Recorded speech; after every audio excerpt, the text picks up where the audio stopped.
ओजस, आपका जर्नी कैसा था एमएचटीसीटी प्रिपरेशंस का? सर एक्चुअली मैं 2 साल जेई का स्टडीज़ कर रहा था, तो लास्ट 50 डेज ही मैंने स्विच किया था एमएचटीसीटी के लिए। आपके दिमाग में क्या चल रहा था? मतलब आपको पता भी था सीईटी नाम की एग्जाम होती है, मैं करूंगा?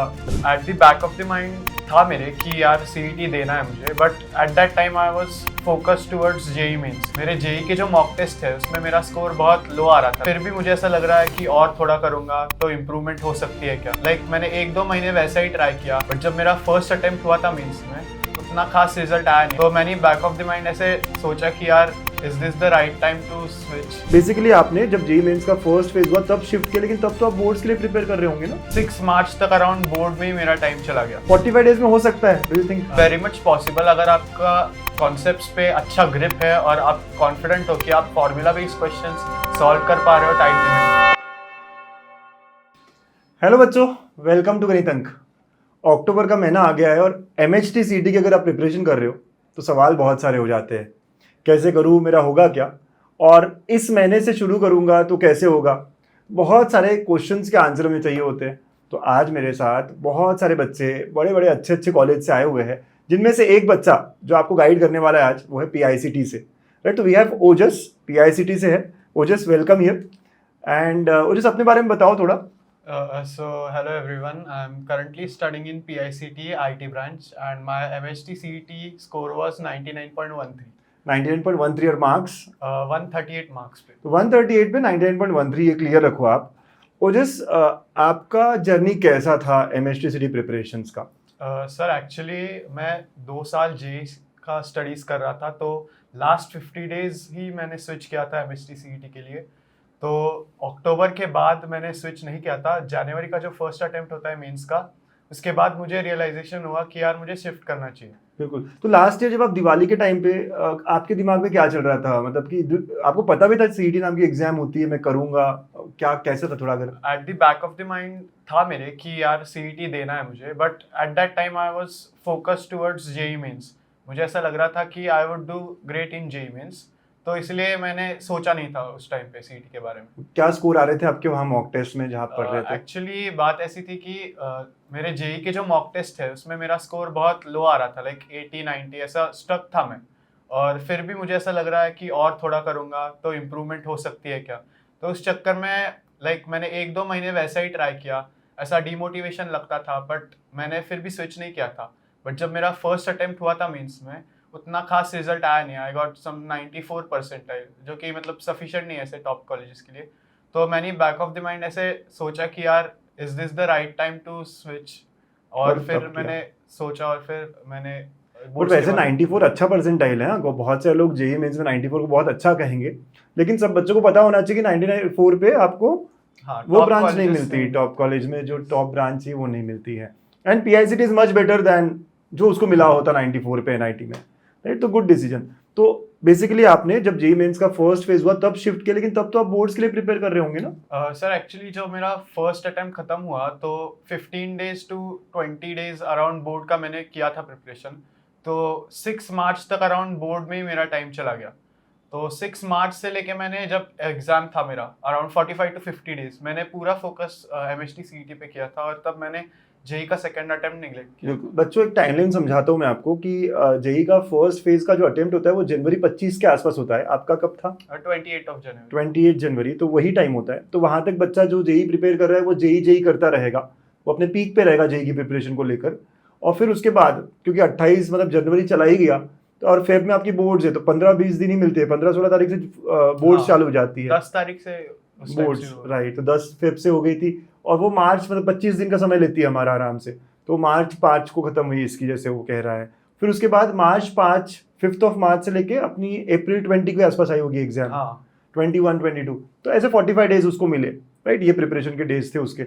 45 डेज में हो सकता है? Do you think? Sir very much possible, अगर आपका कॉन्सेप्ट्स पे अच्छा ग्रिप है और आप कॉन्फिडेंट हो कि आप फॉर्मूला बेस्ड क्वेश्चंस सॉल्व कर पा रहे हो टाइम लिमिट में, तो आप definitely 45 days or more than enough to. तो जेई में तूने कॉन्सेप्ट्स पे होल्ड ला लिए थे, हाँ। तो व्हाट वाज डिफरेंट जो आपको सीखने मिला आखिरी 45 डेज में? एक्चुअली सर जो लास्ट 45 डेज थे उसमें मैंने टाइम मैनेजमेंट अच्छे से सीखा। लाइक मैंने टाइमर लगाया 1 मिनट 40 सेकंड्स के ऊपर कोई भी मैथ्स का क्वेश्चन नहीं जाना चाहिए ऐसा ट्राई किया, और physics chemistry under 1 minute solve हो पाए, तो उससे मुझे बहुत हेल्प मिला।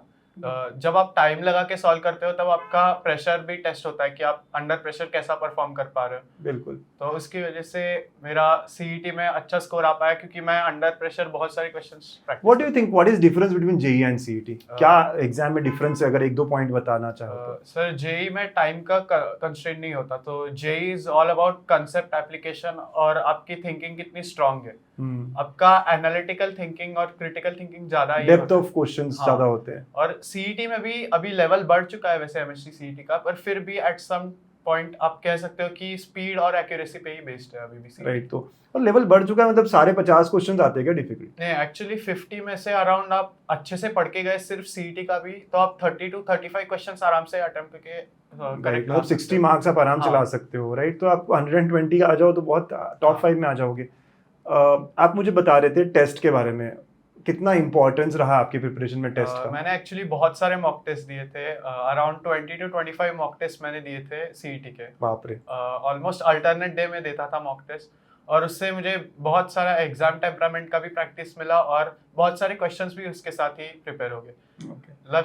मतलब अल्फा टेस्ट सीरीज पूरा ही आपने फॉलो किया? पूरा फॉलो किया था। मतलब एक टाइम ऐसा होता है कि आपके सारे पीवाईक्यूज हो गए, तो प्रैक्टिस के लिए मैं सिर्फ टेस्ट ही देता था तब। और एनालिसिस? हाँ, एनालिसिस कैसे करते थे यार आप? मैं एक अलग से नोटबुक बना के रखी थी मैंने एनालिसिस की, उसमें जो क्वेश्चन नहीं आए और वो टॉपिक है वो लिख के रखता था, और उसमें क्या कंसेप्ट यूज हो रहा है जो मैंने अभी तक पढ़ा नहीं है वो मैंने वापस लिख के रखा और सिर्फ वही पढ़ता था at the end of during मतलब 5-10 दिन। चलो लास्ट क्वेश्चन है मेरा आपके लिए कि आपने ये शिफ्ट किया आफ्टर जेईई मेंस फेज 1, अगर आप अक्टूबर से शुरू करते, या अभी जो बच्चे कंफ्यूजन में हैं जिनका टेस्ट में स्कोर अच्छा नहीं आ रहा है जेईई का, अगर आप खुद ही बताओ कि अगर आप अपने क्लास में अच्छा नहीं स्कोर कर पा रहे हो तो आप 14 लाख कंपटीशन में कहाँ पहुंच पाओगे?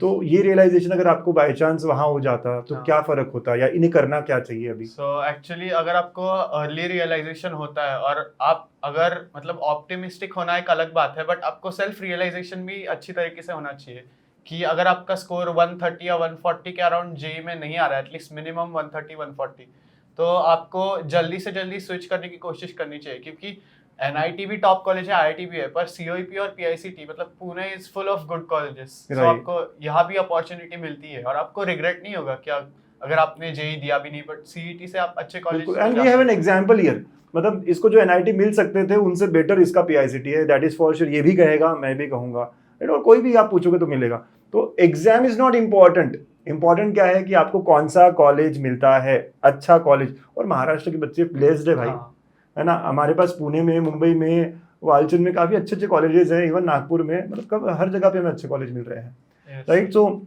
मेरा भी एडवाइस है और आपके भैया भी यही कह रहे हैं।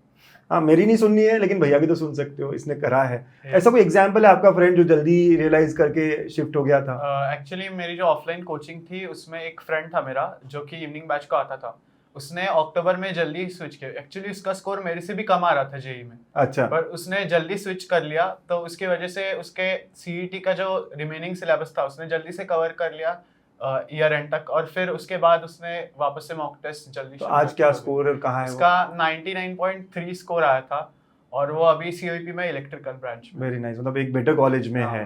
राइट, तो देखो जो इसके पीछे था वो भी इससे आगे जा सकता है, तो आप भी ये कर सकते हो। तो सेल्फ रियलाइजेशन जरूरी है, और यार खुद को खुद ही जानते हो। जब पेरेंट्स का प्रेशर, टीचर्स का प्रेशर जरूरी नहीं है। बट एक और बात, कब शिफ्ट होना चाहिए? जब पूरा सिलेबस हो जाता है आपका वहां पर, और आपको ऐसा लगे कि एटलीस्ट बेसिक लेवल तक मैंने सारे चैप्टर्स कवर कर लिए, और कोचिंग के सिलेबस हो जाते हैं दिवाली तक, अराउंड दिवाली हो जाते। तो अगर आप जेईई कर रहे हो तो हमारा मैसेज यही है आपको कि रियलाइज करो कि कहाँ तक आप जा सकते हो, क्योंकि 150-160 अगर नहीं आ रहे हो तो 98-99 तक नहीं जाओगे तो क्या मिलेगा आपको, है ना। थोड़ा सा अंदाजा लीजिए। हाँ, मतलब ऐसा है कि अगर आप जेईई में 97 भी स्कोर कर लोगे, उससे बेटर ये है कि आप सीईटी में 99+ चले जाओ, और हो सकता है ना बड़े आराम से। राइट, जो बच्चा जेईई में 90-92 ला सकता है वो सीईटी में आराम से 99 क्रॉस कर सकता है। राइट, ये फॉर श्योर है, हमने बहुत एग्जाम्पल से देखे हैं। चलो, सो आई थिंक यही मैसेज मुझे और ओजस दोनों को आपको कन्वे करना था, और वो हमने करा है कि जल्दी शिफ्ट करने के फायदे बहुत है।